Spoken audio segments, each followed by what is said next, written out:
Okay, Suki, I guess we're all set. Okay. Greetings and welcome to the Shakti Ma's class on the Rshinaya. We appreciate your showing today. We hope to be able to provide you with the basics and the background of what Rshinaya is, how to study and charge it, and be able to feel the vibration of Rshinaya, the holy way. I'm going to be sending a chat right now that has the main document handout for your use and perusal for later. One version is in English and one is in French. Sending that off on chat now. And I will be discussing the actual content. What is Rshinaya? It's the holy Hindu path. Rishis were considered the seers or sages, saints of ancient Hindu culture. The wisdom was revealed through the Vedas of ancient Hindu history and scriptures about 3,000 years ago to the Rishi. The idea behind this was that it was providing them with a path or conduct, a method of performing themselves, to conduct themselves in the world. So Rishi refers to the saint or seer, and Naya is the conduct or behavior of a saint. This is the path that we follow in order to become perfected in our perception, to not be clouded by our human planes, our human nature, when we observe and experience things. With 3,000 years or so of recitation and focus, there's a great deal of power behind each one of the elements, the siddhis of the Rshinaya. They are very, very powerful. They can invoke amazing changes in ourselves and the world around us. We're looking for change. That's why we're here. That's why we're working on ourselves. These practices provide us with that experience that helps us find that path that we're looking for. It is also a form of exhaustive contemplation. It's a way of life. It is something that we continue to practice pretty much throughout the day in terms of how we experience life, how we approach life. We're looking at it for appreciating the 5 states of being of peace, forgiveness, compassion, gratitude, and mindfulness. Today I will be presenting Shanti. Our other participants here will be providing you with the other elements, and we'll be combining with a couple of them. The goal here is for you to learn how to do a passive form of contemplation versus a mala form of contemplation or meditation. We won't be pulling beads. We sit and focus and contemplate on the thought, on the word, on the wisdom of the word. We're going to be paying attention to our breath. We're going to be paying attention to being inside ourselves with a calmed mind. We want to be observant of what's going on inside ourselves. We want to be self-aware. Swastika. We want to contemplate each of the meanings that we're going to give you today with a quiet mind and with mental understanding, but with not mental definition. We want to get past the barrier of the mental, where we think about things, where we contemplate things up here and above. We want to get this down to our base chakra, where we really feel the wisdom that we're discussing today. Excuse me. You want to become divinely mindful. You're going to bring that sense of divine awareness and consciousness all the way down through the center, the middle core, to your base chakra, where we find our manasvin, our mindfulness. Each time we are charging it, we are reciting it softly but aloud so that we hear the vibration. We feel the vibration in our vocal cords and in our body. We are then observing the target chakra that you will be presented today to explain it. You want to be able to resonate with the wisdom, to truly vibrate with it. That's how we feel it physically. That's how we get it down to the denser planes of our existence. We begin audibly, out loud, fully in full voice, but we want to make it slower and softer as we bring it back into ourselves, as we pull this vibration inside. The general guideline is you meditate on each one of these states for a total of 10 days, 5 minutes per element to 20 minutes per element. The feeling here is for you to leave that energy, that focus on the chakra for long enough, on the vibration for long enough, that you are now resonating with it, similar to the strings on an instrument. First day is an example, is Shanti. The second day is Anuja, and you continue on through the remaining of the elements. The first part lasts 5 days. There's 5 elements. When you focus on the feeling of existing everywhere, if you know it, the second siddhi is helpful here for you to appreciate that expansiveness, to expand your attention, your awareness beyond yourself, to encompass the divine, to encompass everything around us. On day 6 through 10, it repeats the same process for the first 5 days, but instead of being expansive and looking out to the world and bringing it to you, you're going to bring it inside of yourself now, and you're going to be paying attention to the specific chakras. So if you're thinking about Shanti, you're thinking about your crown chakra, you're allowing yourself to resonate with the idea of perfection, of peace with things as they are. I'm going to continue on, and you again have the handout, which has a lot more information than my little summary here this morning. There is one notation, however, and that is about the initiation. It is not mandatory, but if a person decides not to do an initiation, it's almost always because their ego has convinced them that they don't need it. You want to think about that. And I'll leave it at that for the moment. So in terms of our introduction, we're going to be working our way through the 5 elements. I will start with Shanti. We'll continue on with Anuja, which is also mine. Excuse me, not mine. Sorry. That's Kashate's. And then we're going to hit compassion, which is for Ram Prastaya. Then we continue on with Kritanya, which I will then take over. We had one of our parties leave today, so we're kind of scrambling to pick up the pieces a little bit. And then all 4 of us, are going to discuss the idea of Manasvin, the final destination of our practice. When we reach the base chakra, we want to be able to feel that we have achieved a true mindful state. Our awareness encompasses both the expansive, as in the second siddhi, but also the inclusive of ourselves. We are joining ourselves with that universal or divine consciousness. We are mindful at a level that is beyond our human capacity. And we are able to then appreciate the gift of being mindful, of being conscious, of being self-determinant. We're going to plan on doing a slight amount of guided meditation after each one of the elements.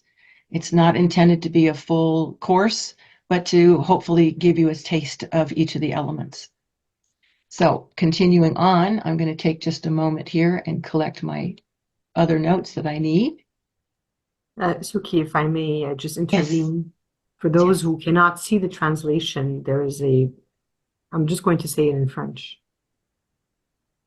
Est-ce que vous voyez bien la traduction sur l'écran? Si vous la voyez pas, il faut appuyer sur un bouton qui s'appelle caption, ou c'est un CC.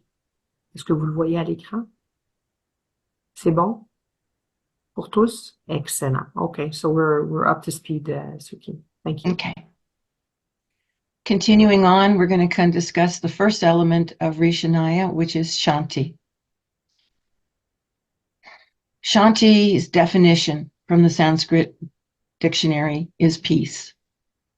And when I first started, peace seemed like a really nice thing to have, but I didn't quite understand what it meant. The pronunciation of the Shanti that we're speaking of, the peace that we're going to define, is Shanti.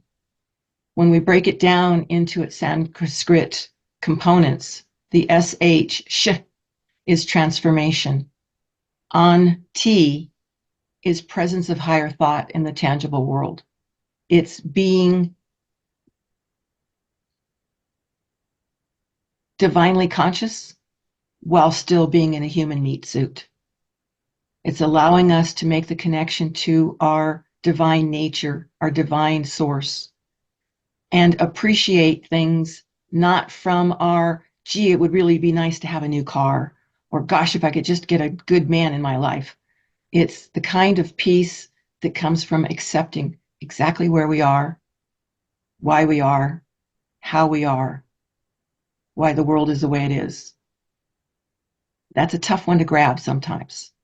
I personally did not appreciate that definition. I didn't like it because to me, things are supposed to be a certain way.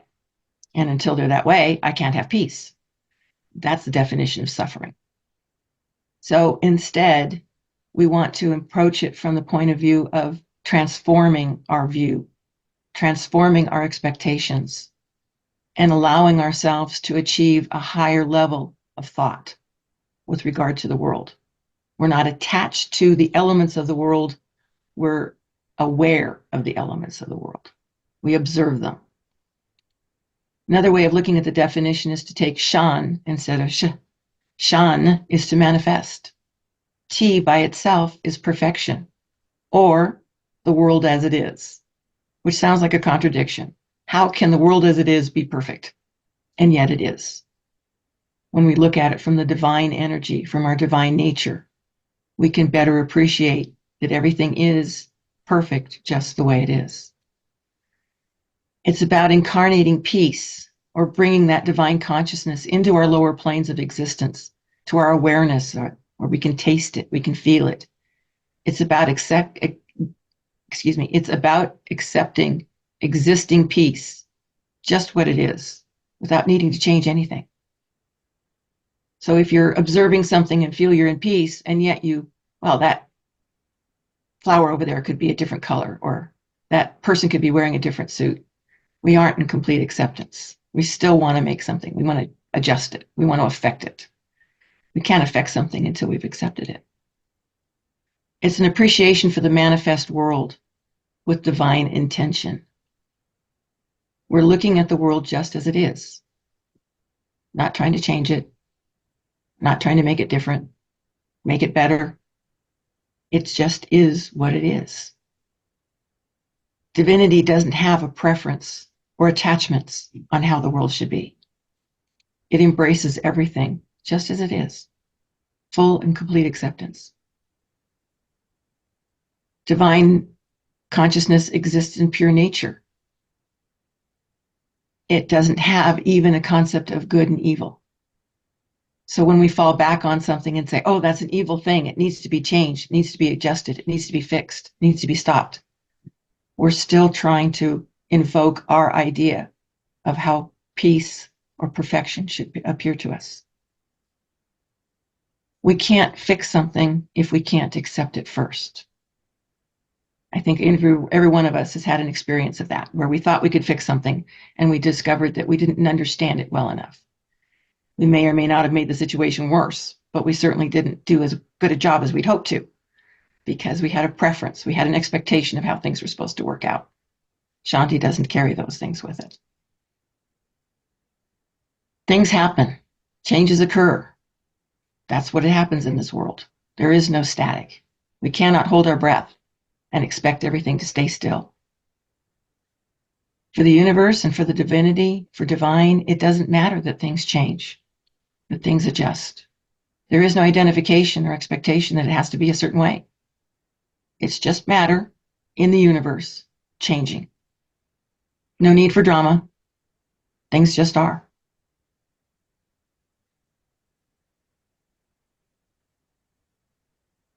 We use the Shanti siddhi to free ourselves from having intentions and attachments to what we want. I want a new dog, but it has to be a certain type. It has to have a certain color coat. It has to have a certain age. It has to have a certain health. I've made all these conditions so that the universe is trying to figure out how to give me or share with me what I'm asking for, but I put all these conditions on it. If, on the other hand, I open my heart in the state of Shanti, of acceptance, I can look at the world and offer, if there's an opportunity, I would love to have that option. If it works, that would be the thing to do. If it doesn't happen, I'm not resentful. I'm not angry. I appreciate that that just wasn't happening right now. It's okay. What are some of the things that keep us from being in peace? Egocentrism, overcertainty, false hope, Those are our attachments that come from the masks of the ego. These things are part of how we construct the way we want the world to be.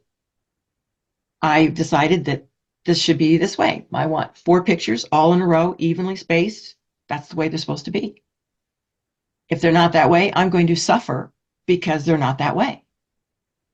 I can either fuss that they're not the way I want them to be, or I can accept them and move on. This is a practice of the idea of allowing suffering to be let go, that the suffering is our own creation. By having these expectations, these attachments, we cloud our observation. It eliminates our ability to clearly, without attachment, see what's happening in our world.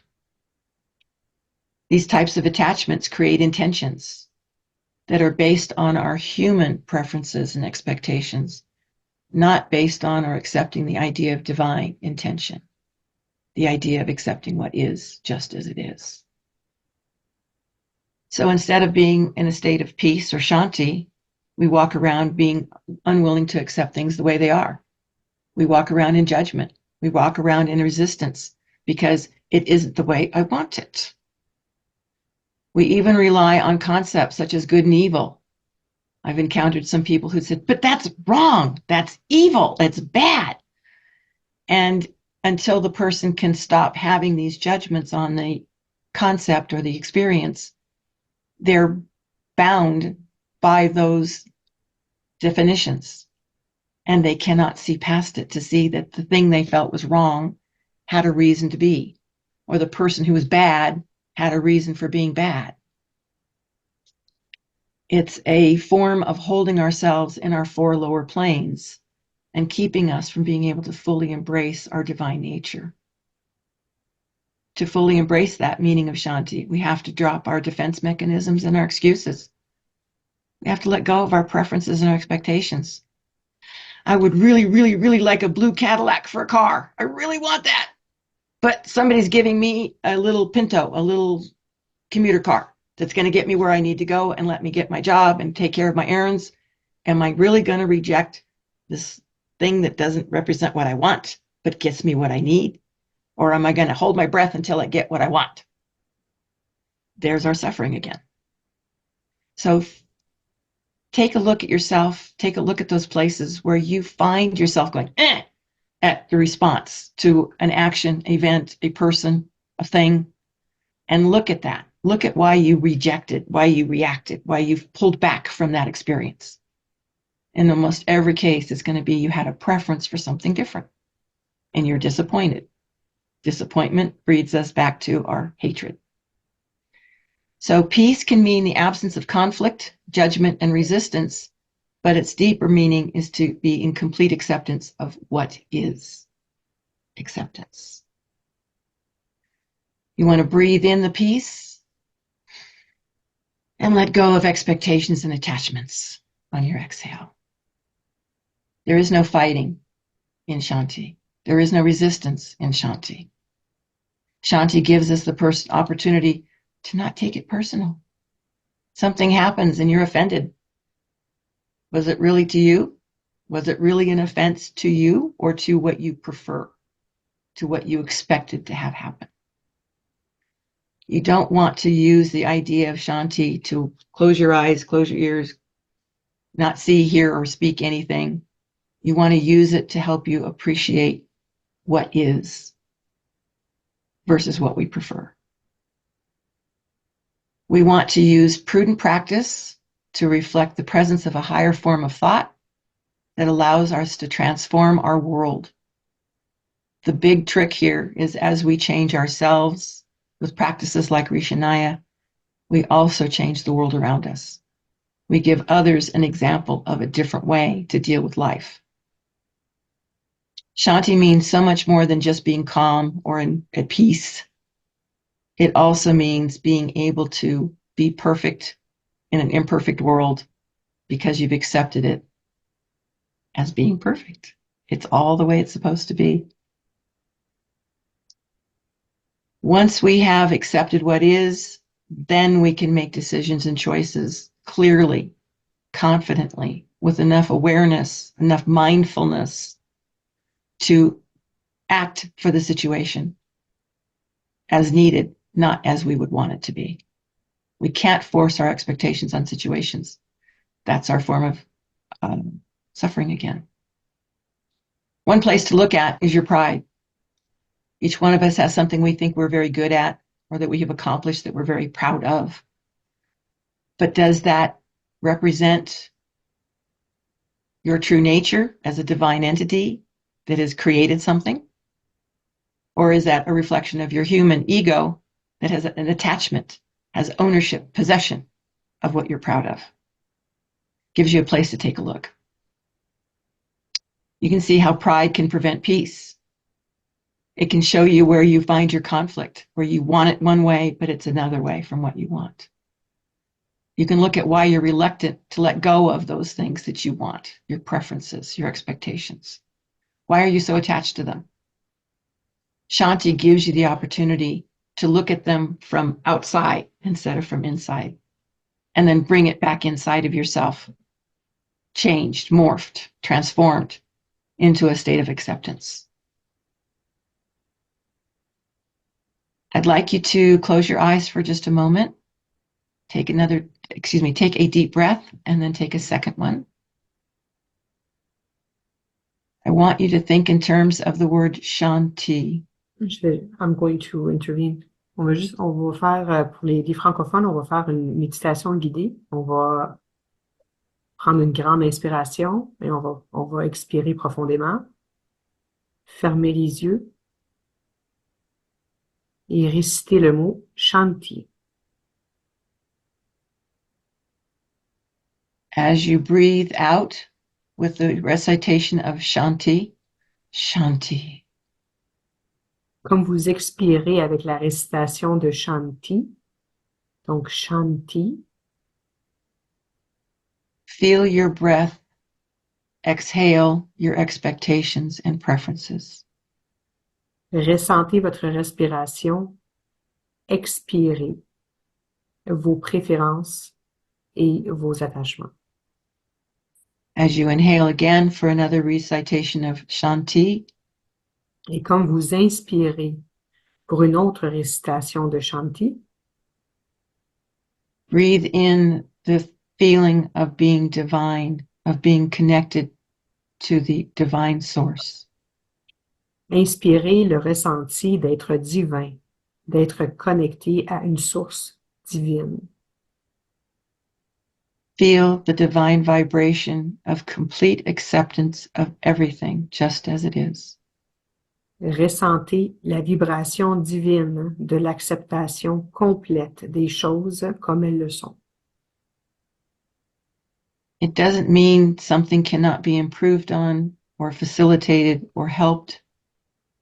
Ça ne veut pas dire que les choses ne peuvent pas être améliorées, facilitées ou aidées. Or that it could be enhanced or modified. Ou qu'elles puissent être améliorées ou modifiées. What it means is we honor what it is as it is right now. Ce que ça veut dire, c'est que nous honorons ce qui est comme il est en ce moment. Think of it as a mother loving their child. Pensez que c'est comme une mère qui aime son enfant. No matter what the child does, that love is not changed. Peu importe ce que l'enfant fait, cet amour ne change pas. The divine nature has the same love for everything, just as it is. La nature divine a ce même amour pour tout comme il est, comme les choses sont. Take another deep breath. On prend une autre grande respiration. And Shanti. Et on récite le mot Shanti. Another breath in and Shanti again. Shanti. Une autre respiration et on récite le mot Shanti. Feel that vibration. Feel Ressentez the cette sense of vibration. acceptance. Ressentez ce sens de l'acceptation. Feel the quiet, steady vibration. Ressentez cette vibration qui est paisible et qui est fixe As you touch the universal consciousness. comme vous touchez à la conscience universelle.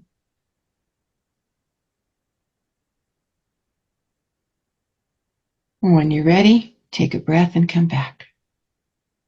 Et quand vous êtes prêt, prenez une grande respiration et revenez.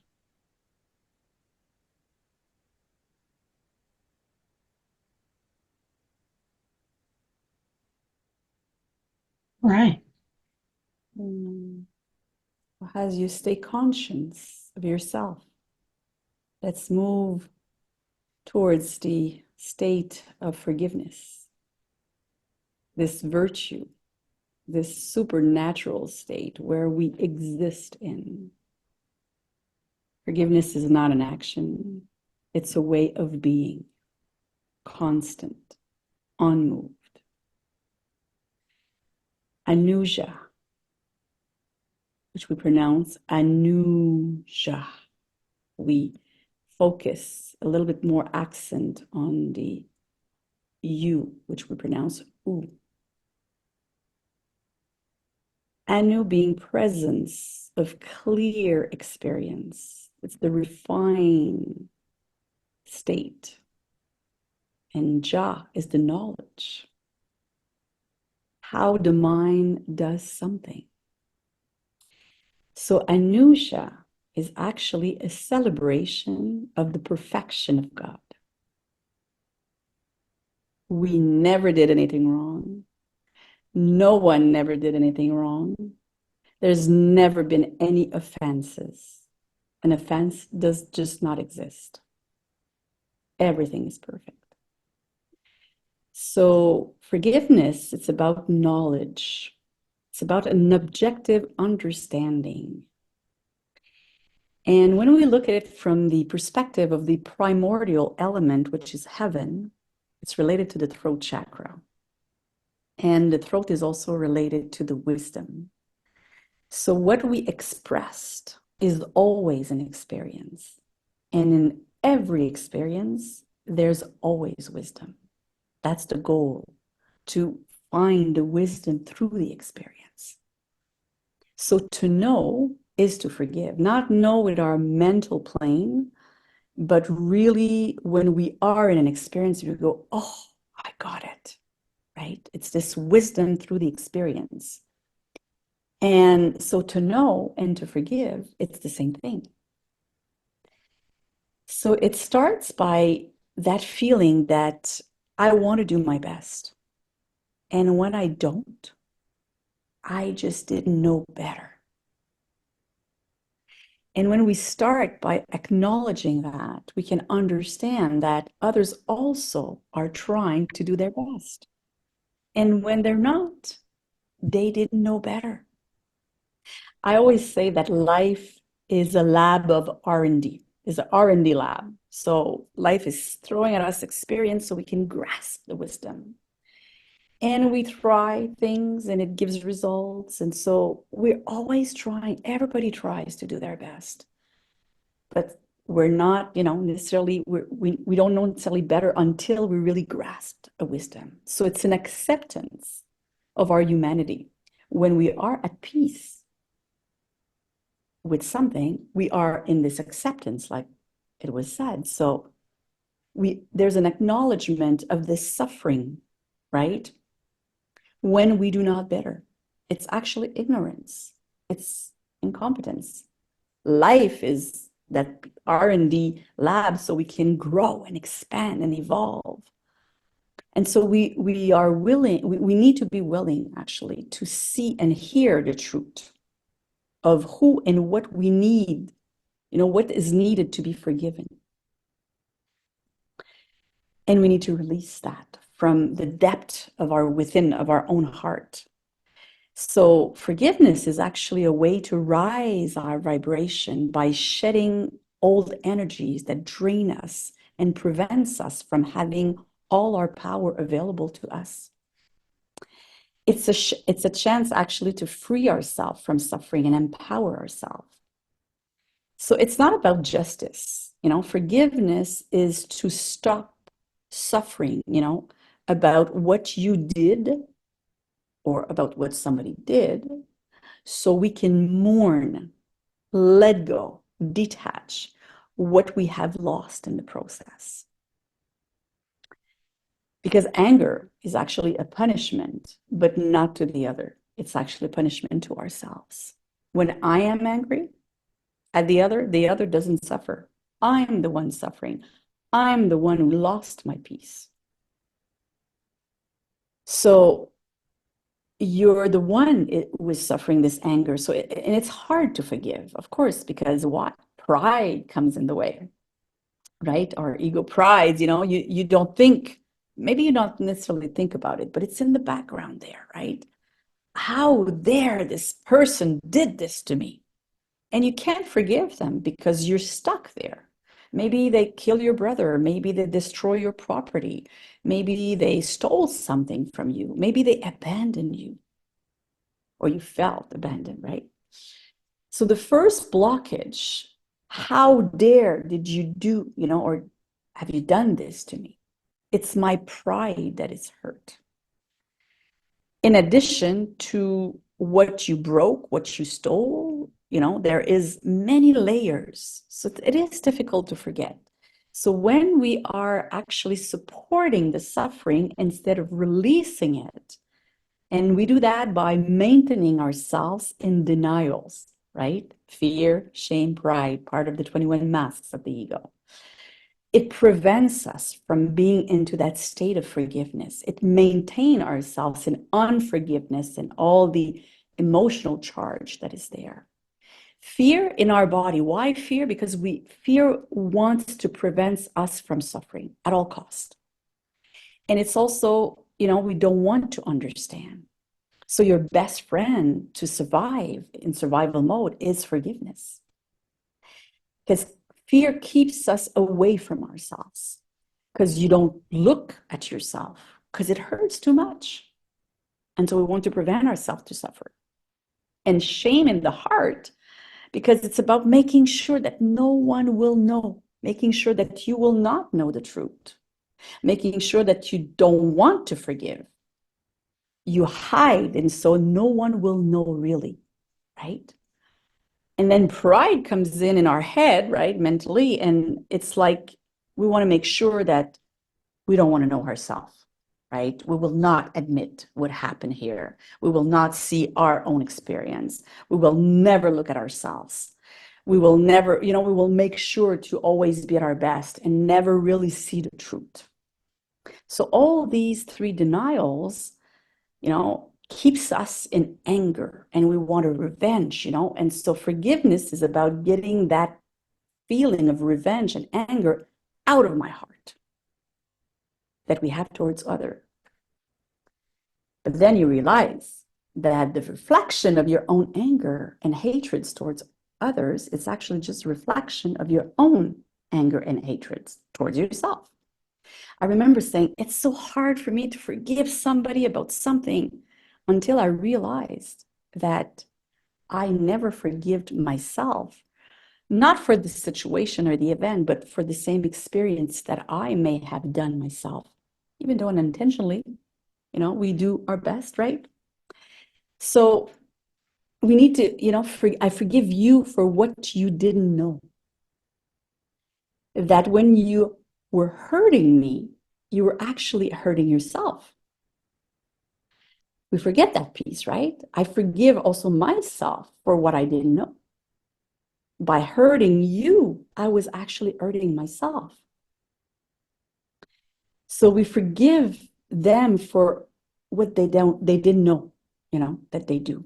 They don't know that when they actually hurt me, they are hurting themselves, right? It's just we forget because they don't know that yet. And we don't know that yet until we do, because when we do, it's this understanding, not from the mental plane, but it's like, the wisdom that comes, right? So we did what we did, how we did it, giving the condition of our lives, the way we knew how to do things, who we were, who we are. So who are we to hold angers and hatred?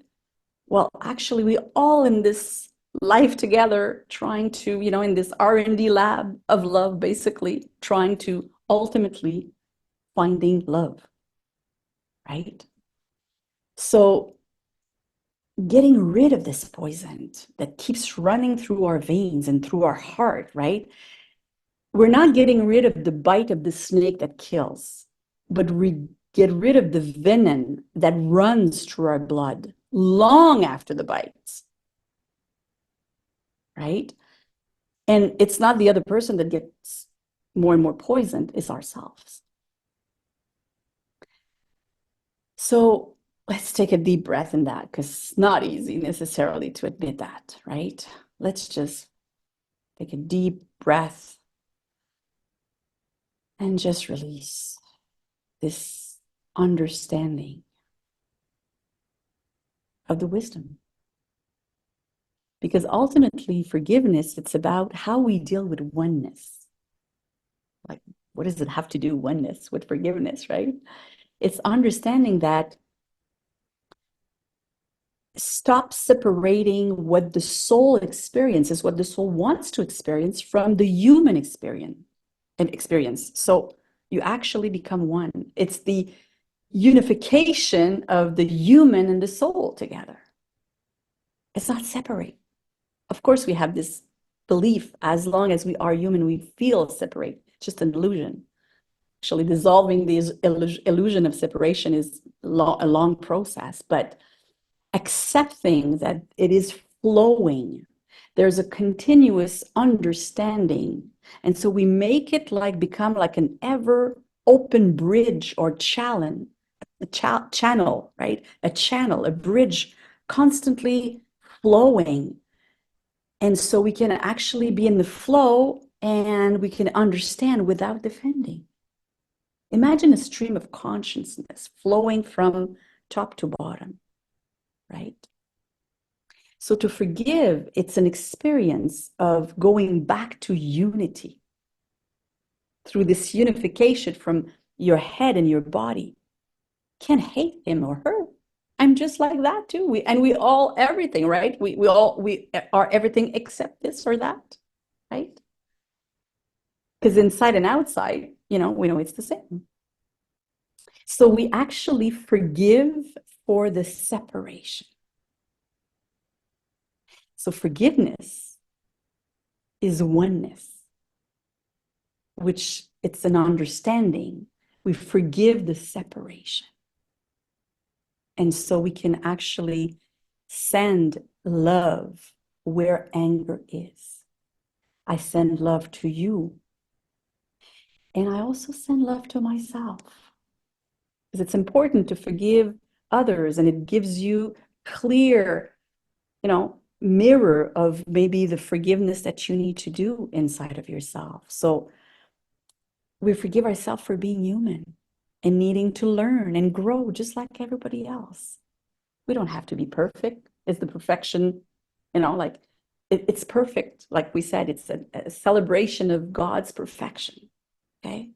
Sometimes we forget to forgive ourselves, but it's when we start with forgiving ourselves, that's where we become able to forgive others as well. And we therefore suffer less from harsh judgment, which doesn't feel good in our heart, right? It drains our soul forces. So instead, we experience more kindness and sweet nurturing from our inner forgiveness. And it's a healing energy. We can enjoy more peace of mind, right? It's such a powerful practice that helps you to totally disconnect with any energetic circuit from people, place, situation, and memories that can drain, like I said earlier, your power from the present moment and slow down even your spiritual growth and the physical manifestation of what you really are desire and purpose. So it's an experience that it's not in the mind. We experience this in the guts, right? So when we forgive ourselves, for example, it's really, or we forgive ourselves what we did to ourselves or what maybe we did to other people because we didn't know better, right? So it's about that honest feeling of remorse and authentic sorrow. I'm sorry, I'm not judging myself right now. I'm really, an honest remorse. It's allowing ourselves to go in our power of vulnerability.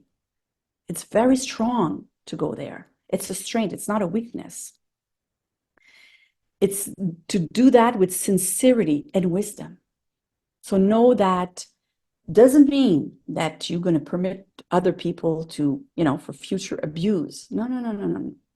But that you are ready to have your power back in the present moment, and you gaining all this wisdom from this experience, and you can have therefore compassion and allow the universe to direct the learnings of every being on this planet. You let go of your thoughts of revenge and you free yourself from the past, and you allow life to flow and allow other people to also learn the wisdom out of this experience. So when you experience forgiveness, you're kind of in this determination to never to allow your mind to believe that there was an offense of any kind. Of course, in the worst trials, right? Will wave away from that, maybe for a few seconds, a few days, maybe a few months, but the moment that we are aware, mindful that our life doesn't feel threatened because we need to protect ourselves for sure, then we can go back into that state of forgiveness.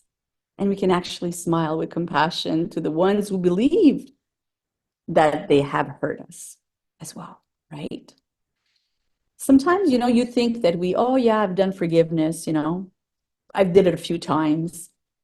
And you believe maybe that we are so advanced spiritually, right?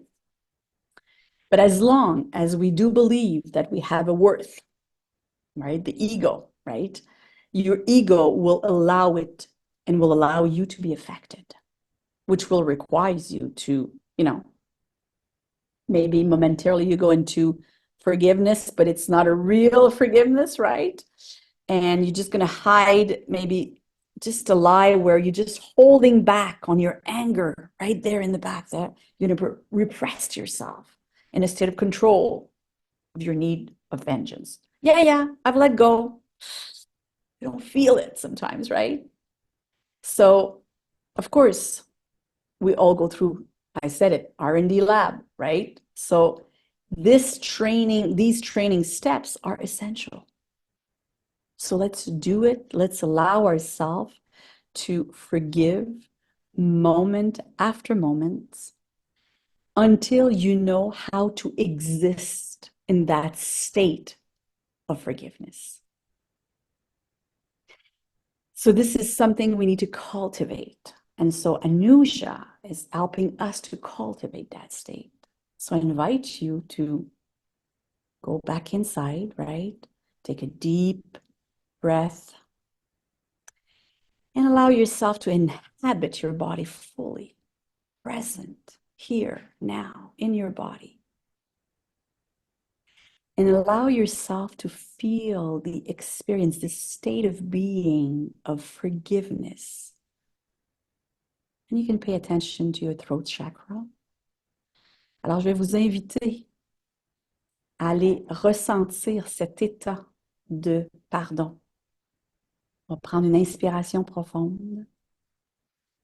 On va se laisser habiter complètement dans notre corps, présent ici maintenant, pour ressentir cet état de pardon.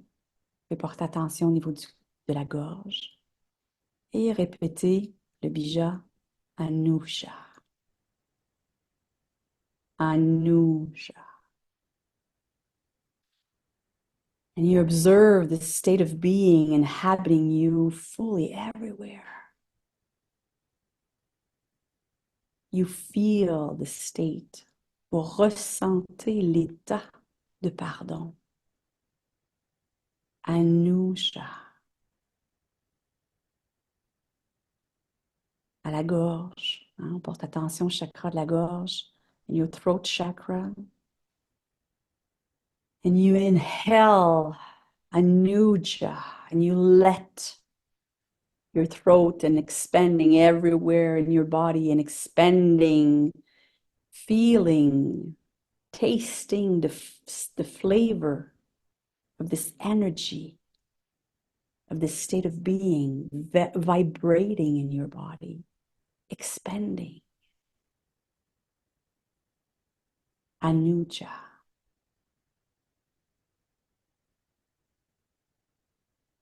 There is a wisdom. I want to know, I want to understand through the experience, the wisdom that is there. Anuja.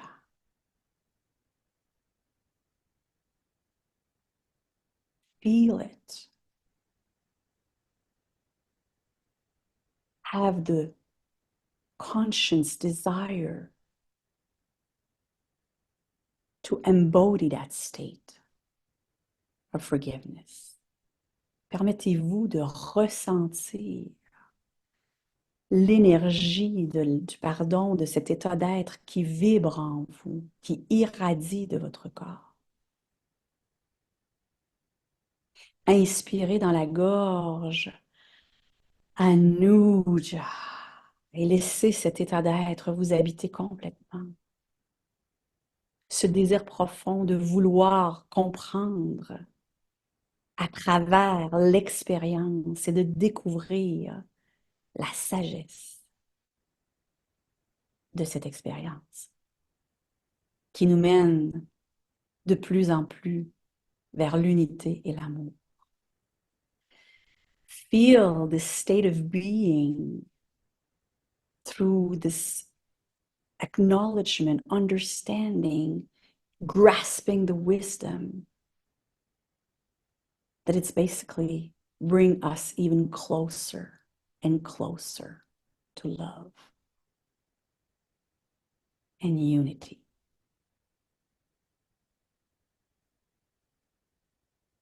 And as you are maintaining your consciousness, awareness, your loving awareness of this state of being, I invite you to come back to the here and now and to follow the rest of these amazing virtues.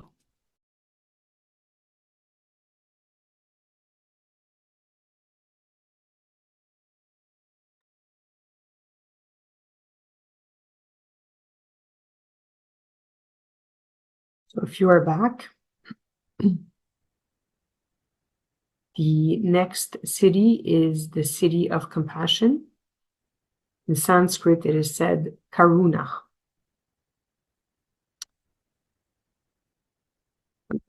I'm just going to make a little statement for the French speaking.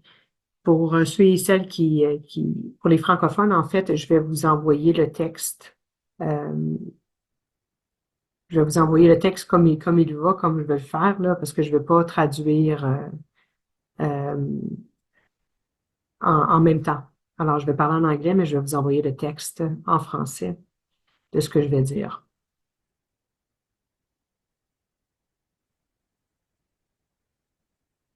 Ce sera pas long. Alors, if we come back to the third siddhi, which is Karuna. Karuna is compassion in English. And we ask ourselves, what is compassion?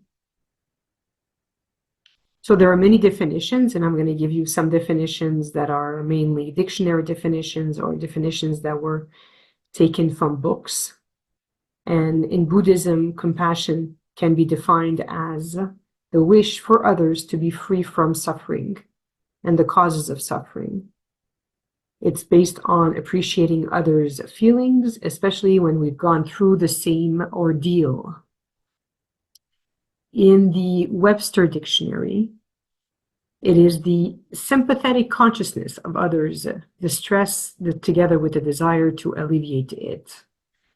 Another dictionary definition of compassion is a sympathetic pity and concern for the sufferings or misfortunes of others.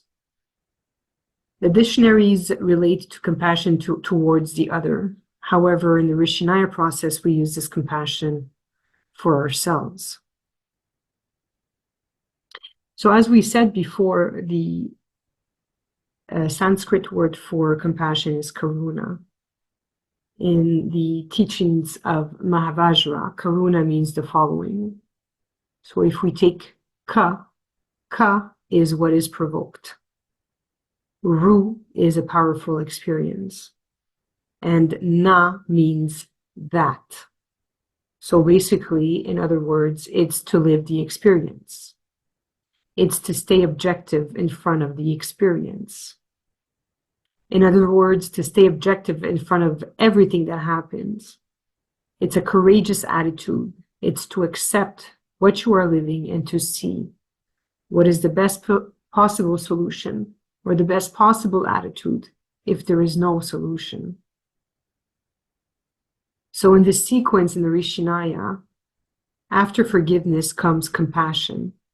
So after having understood your experience, you live it as it is, and we act, or you act, in the best possible way that you can.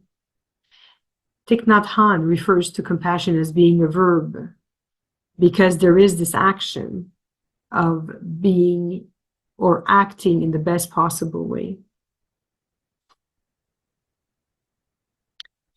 When we are in compassion towards others, we understand what the other is going through, and we can objectively find or help to find the best solution possible. So what does this person need? That's what we ask ourselves. And to act does not necessarily mean that we have to do something. Sometimes just being present and listening is compassion. And so just being present, you are in a state of compassion. In Buddhism, it also said that if your compassion does not include yourself, it is incomplete. So when it is applied to yourself, compassion is an honest desire to face everything with passion, the desire to face your karma. And so we say to ourselves, how precious it is to be aware of what I feel, aware of my experience. It's not a surprise to you that the mantra of compassion is Om Mani Padme Hum. So Om is the universal consciousness, Mani is the jewel, Padme is the lotus, and the Hum is the experience.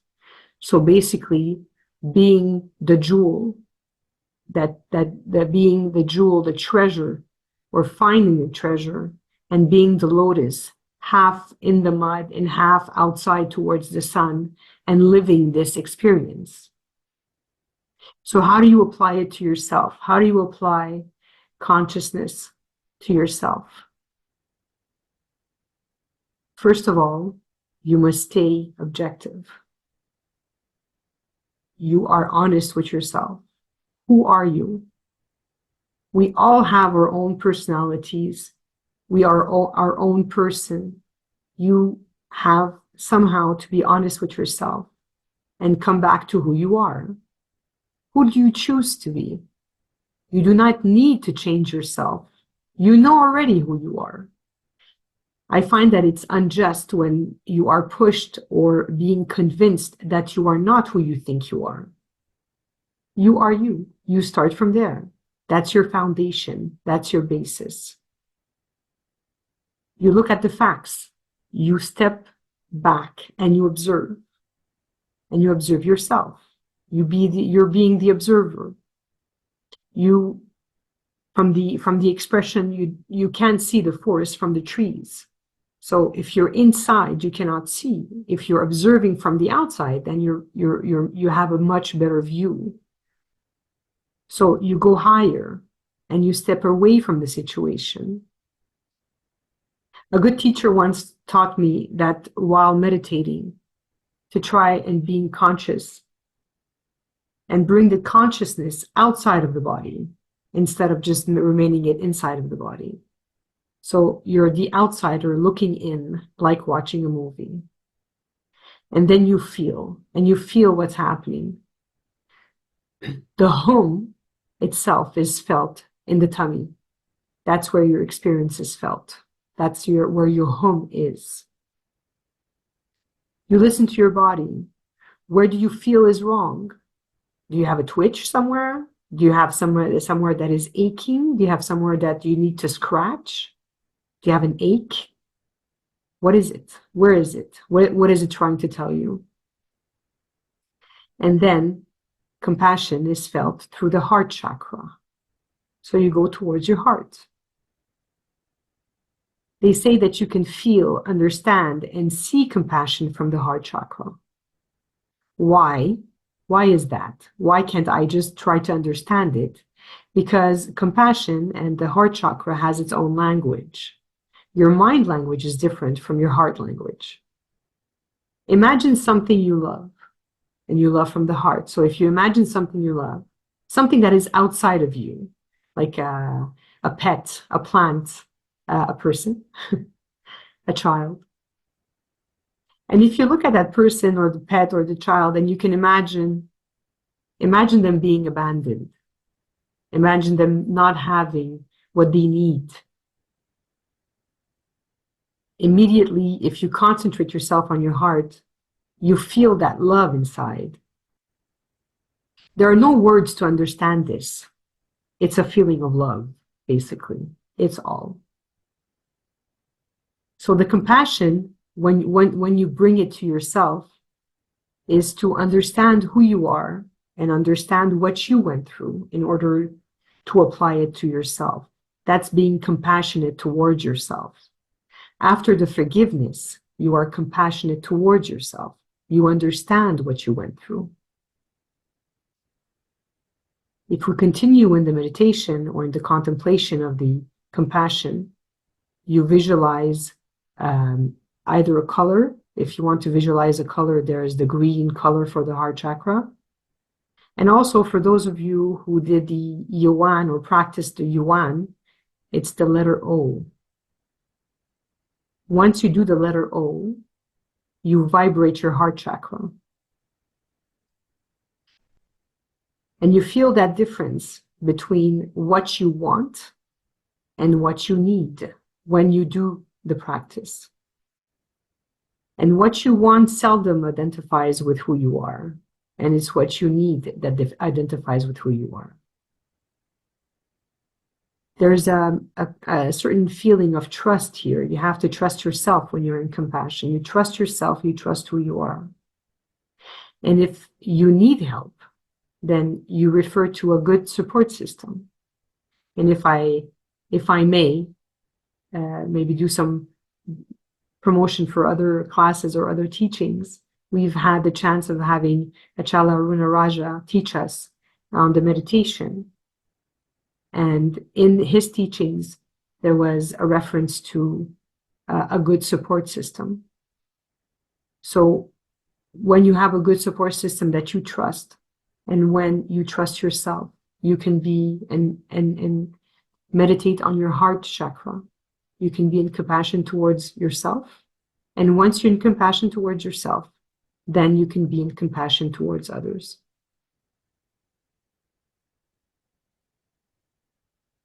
So if we take 1 minute to do the meditation, we take a nice big breath. On prend une grande inspiration, une expiration.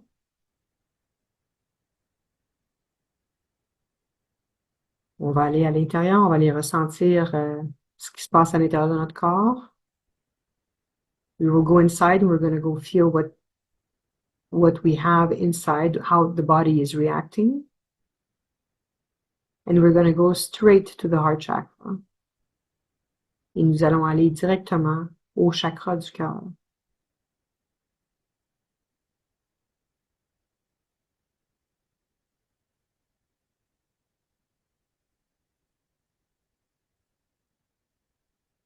Et si vous en avez envie de faire vibrer votre chakra du cœur, je vous demanderai de le faire avec le haut de Johan ou simplement de réciter le mantra Om Mani Padme Hum.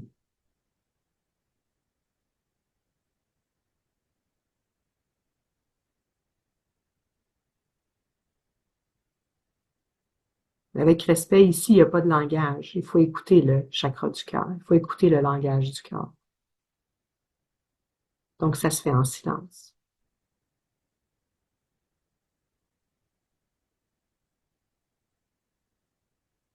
Et l'acceptation que vous avez vue tantôt avec Anuja,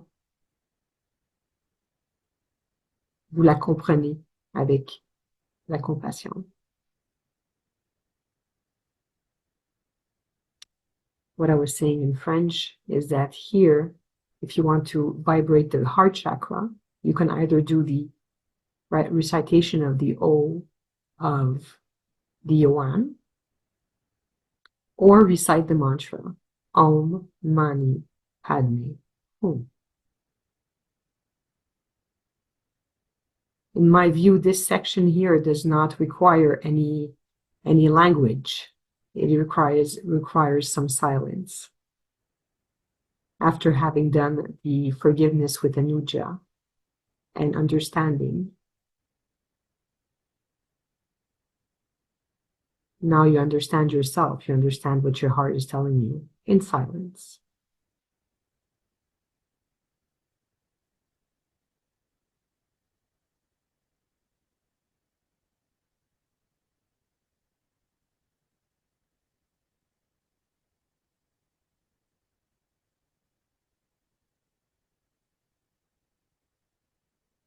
You can also just recite the mantra, I love. Vous pouvez également juste réciter le mantra, j'aime.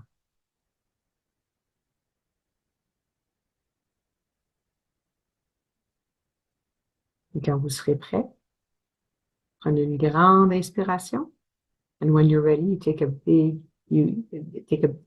deep breath. On expire. And we come back. Et on revient.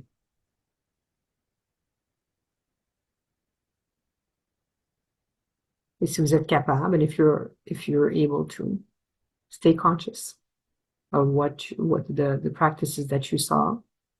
Peace, Anuja, compassion. Restez conscient des pratiques ou des états d'être qu'on vient de voir, la paix, le pardon et la compassion.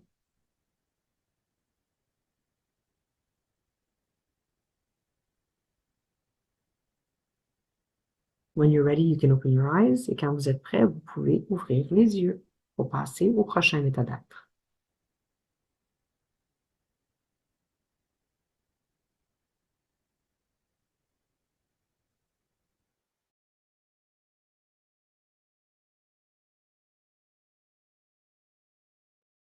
The next state of being is Kritanya. And I will pick up again with Kritanya. Pronunciation, Krutashna. That J sound is a ya. Krutanya, but there is a J in there. Kru responds to gratitude toward the experience. T, we're back to that T, T-I from Shanti, structure. Ajna or Ainya, Krutanya, mental presence, from flesh to divine. In other words, we're expanding that mental experience from being the neck up and only in the abstract way of our mind thinking. We're appreciating it from our base chakra all the way up to our divine nature. All the planes are being involved in this idea. Gratitude is not conditional. The concept of Kritanya or gratitude is so much more than the definition of gratitude in our normal day in life, which basically translates into being thankful and a readiness to show appreciation in return for something happening, a kindness done to us.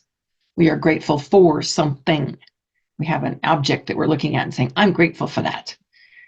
In the spiritual sense, in the mindful sense, Kritanya is ever so much more than that.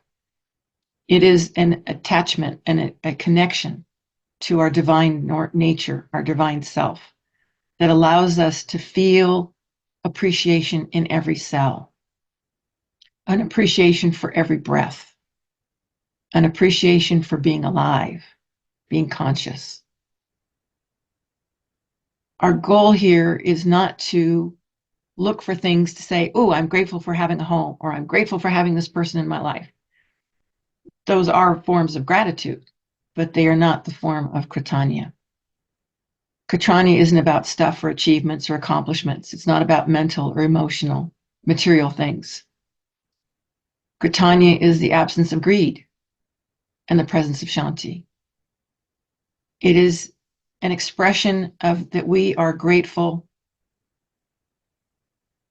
for being present, being conscious, being aware, being divine. We connect, we feel that sense of connection, and we're grateful for that. We feel our connections to others around us, to nature, to the world, and we're grateful for that. We don't have to have a specific set of circumstances in order for us to be grateful. We don't have to make sure everything is perfect or I've got exactly the item we wanted to be grateful. It is instead waking up in the morning and realizing we're here, we're aware, we're conscious, we're present, and I'm grateful for that. That's Kritanya. That sense of true appreciation. Everything is perfect just the way it is. We're back to the idea of Shanti again. All of these continue to reinforce, all of the elements of the Rshinaya continue to enforce the importance of being connected to our world, being conscious of our world, appreciating our existence in the world.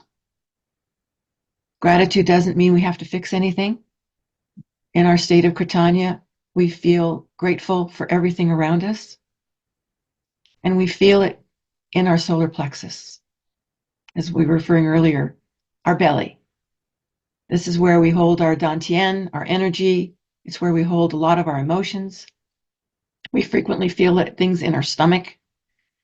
That whole expanse is where we want to resonate. We want to register that true feeling of being connected, to being nurtured, to being supported.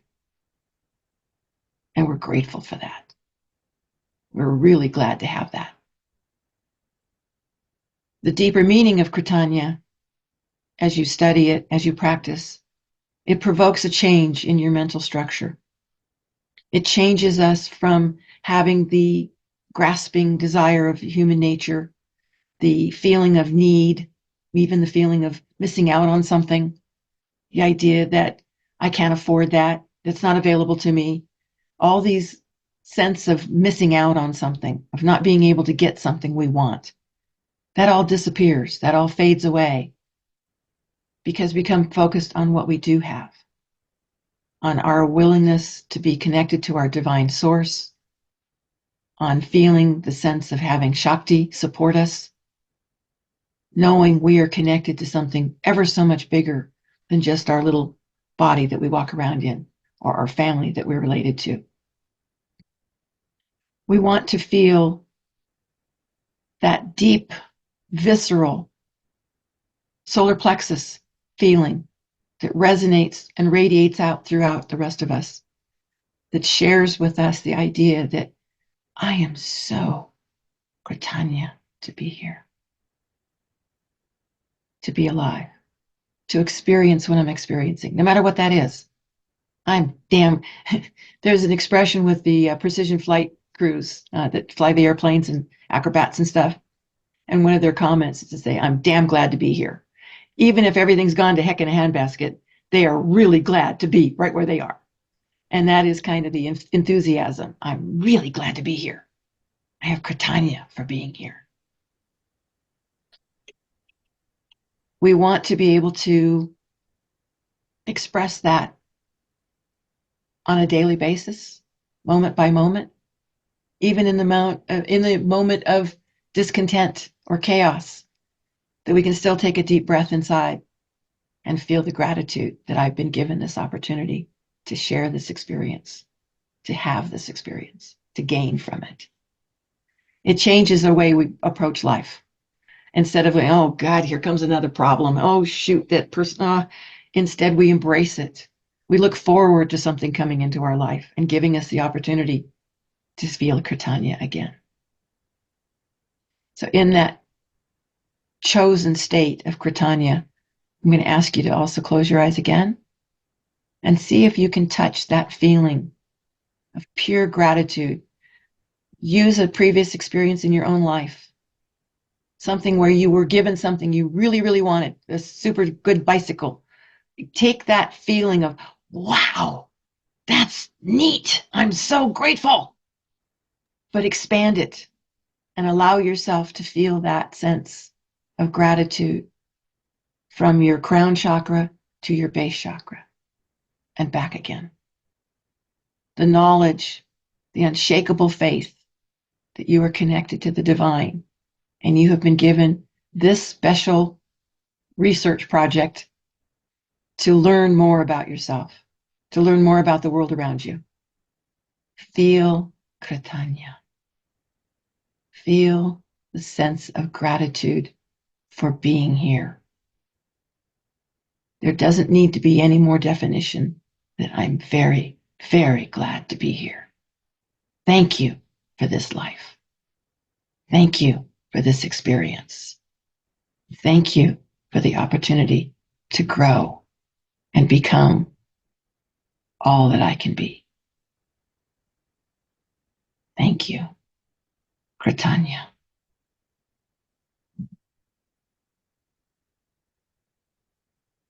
Allow yourself to breathe. Feel that sense of Kritanya. Honor your gratitude for being here, just as you are, just where you are, just as you are. Breathe. Choose to live consciously in gratitude.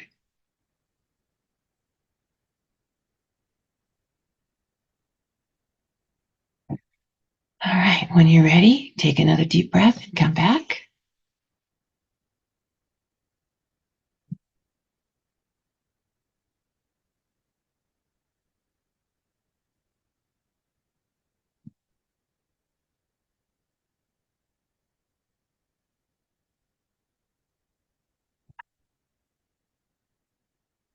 And we'll be moving on to Manasvin as a joint presentation.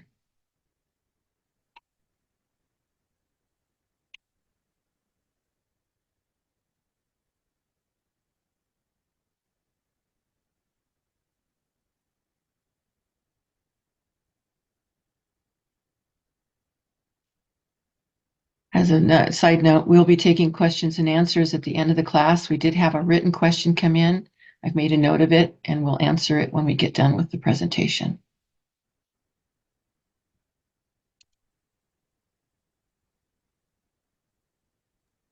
J'ai pas écrit, mais il y a des gens qui ont écrit ou demandé des questions dans le chat. On va les adresser à la fin de la présentation.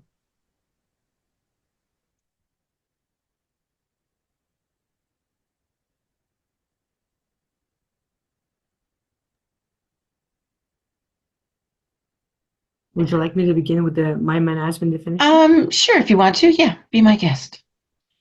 So, for me, Manasvin, after having done the whole process, Manasvin is the fact for me that when I wake up, I'm part of everything. So everything around me is part of me. I'm in the life cycle of everything that is around me. So pour moi, le Manasvin ou la pleine conscience, c'est le fait d'après avoir fait tout le processus, c'est de me réveiller et de faire partie de cette vie, de faire partie de la création, que tout ce qui est autour de moi, dans mon environnement, je fais partie de ça. Ça, c'est ma définition pour moi de management. Thank you.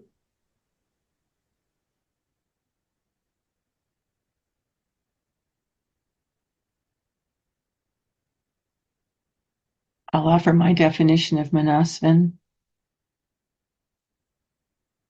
It's the sense of feeling when I've done Rshinaya, I have brought the divine state of Shanti down through the chakras of the Rshinaya, through the throat chakra of Anuja, through the heart chakra of compassion, the solar plexus chakra of Kirtanya.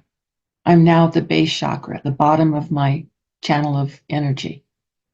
I have become aware at the deepest level possible, at the cellular level, what it is to feel divinity, to be as mindful as God, to be as aware as God, to be as accepting and non-judgmental as God.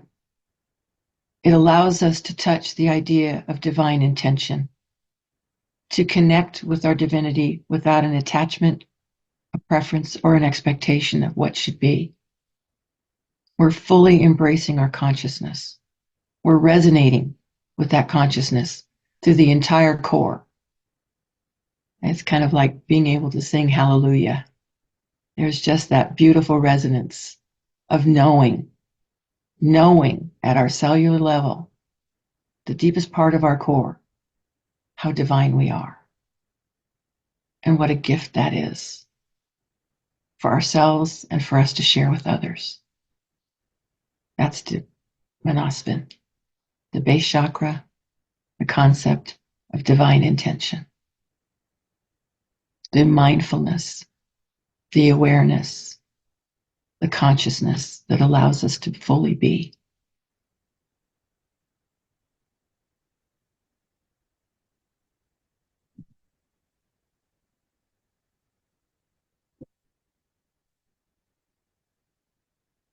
Akashita, your speaker's up. You're muted. There you go. There you go. So I'm going to add a perspective on Manasvin. We know that it's about transmigrating in our bodies. So it's about embodiment, right? So let's just bring, it's complete mindfulness. It's like the superior mind, which comes from the soul part. It's converting all things at every level. So there's this consciousness of everything inside out as a one unique experience. And so we're embodied this beingness, all these state, right, that we want to cultivate, that we mentioned, peace and forgiveness and gratitude and compassion, and really embodied all that we can be through these four states of being. And so we get into that state of pure awareness, living fully conscious all our experiences without denial or anything, but really just embrace, basically. I feel for me it's about embracing my unified self as human, soul, and divine, and embracing life. That's what it means for me. So do we have time to do that little last meditation with all of them, or? If you're willing to do that, we have our attendants to do it. Yes, please. Let's do. So let's actually get back into that mindfulness state and embody all these amazing state of being that we saw today. So I invite you to get back into your body, take a deep breath. You can even vocally exhale. There's a lot of things here today. And then we breathe in all this amazing life force that we have inside of us, that it's actually our pure beingness. And we're going to focus our attention to the crown chakra. And we're going to breathe in Shanti. We're going to allow through the exhale for the this peace state of being to diffuse everywhere in ourselves, to irradiate, to embody this energy of Shanti. And as we're going to breathe in again, we're going to focus on the throat chakra. And we're going to integrate, inhale, forgiveness, anuja. Let ourselves fully embraced by this energy. We're bringing peace and anuja all the way down.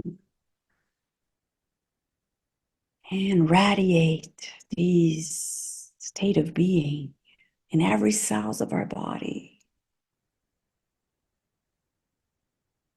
And as we inhale again, we're going to focus on our heart chakra. And we're going to let in compassion, karuna. Let yourself inhabit totally with this state of compassion. And radiate how wonderful it is to be conscious. With the Shanti, right? The peace and the forgiveness, all swirling inside of you, all these energy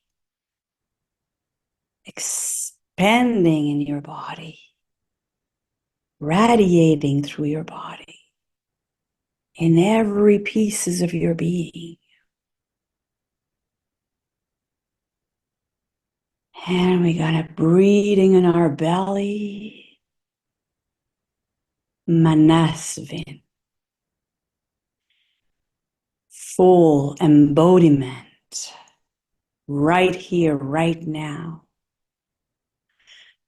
Pure awareness existing purely in our body, incarnating fully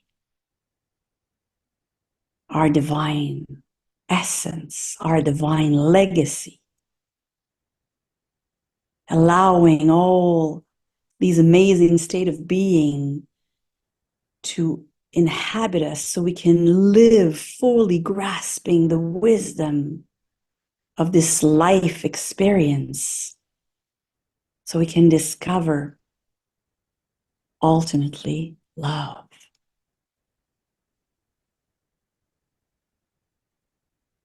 Shanti. Fully conscious, aware, conscious that I am conscious of being Shanti. Anuja. I am forgiveness. Karuna. It's so wonderful to be conscious, fully embodied. Kritanya. So grateful to be living in this tangible embody in the mass. Manasvin. I am peace. I am forgiveness. I am compassion. I am gratitude. And I am divine here and now in this physical world. Embracing all. Unified in unity. And as we stay conscious of all these state of being, one unique experience, we start to be more mindful of our external world. As we open our eyes, fully mindful, present to the inside and the external world, one unique experience.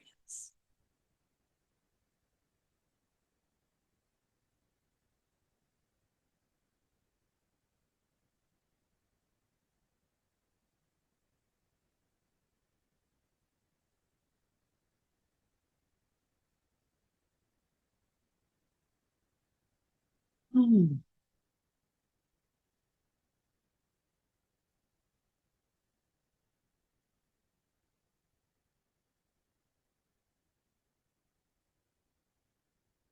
Let's take a deep breath in and a vocal exhale. Ah, so amazing to be conscious, incarnated.